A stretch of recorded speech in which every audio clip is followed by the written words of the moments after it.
grand-père en moi a acheté tout là, ça, ouais, tout le monde d'une case là actuelle. Il a acheté ça en 1919. Et c'était casa à monsieur Saint-Georges en Patini, à rien qu'un fait tellement d'idées, parce que on ne peut pas connaître l'histoire.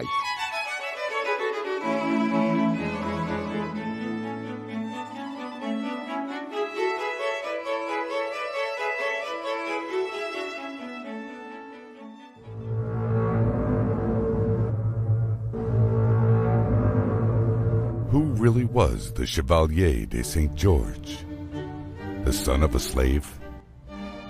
A brilliant musician and composer, the best fencer of his time, the first black man to become a general in the army, the first black Freemason?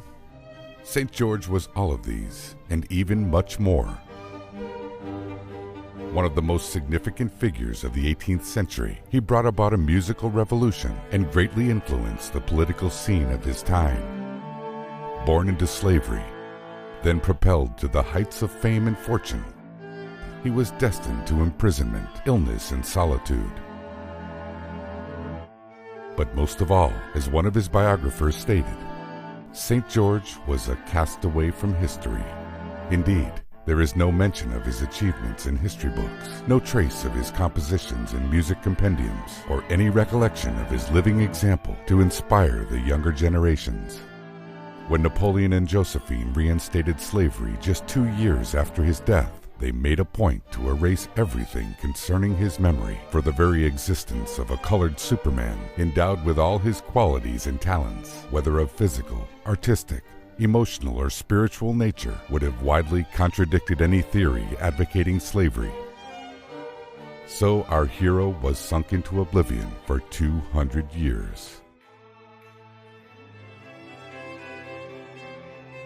Yet slowly but surely, his memory is being revived.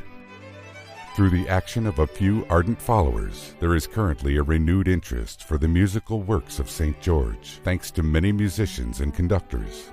Biographies were written on him in France and in the USA. In addition, it seems as though history has chosen to redress its own unfairness. A street in Paris, which was previously called Rue Antoine Richepanse, named after one of Napoleon's generals who helped to re-establish slavery in Guadeloupe in 1802 by quelling a rebellion led by Louis Delgray, was officially renamed Rue du Chevalier de Saint-Georges in December 2001 by the city of Paris. Likewise, the year 2003 was designated as the Year of St. George by the Regional Council of Guadeloupe.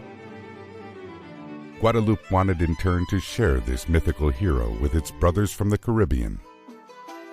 Cuba, an exceptional island in terms of its history and culture, seemed evidently the best place to have their Chevalier performed, publicized, and appreciated.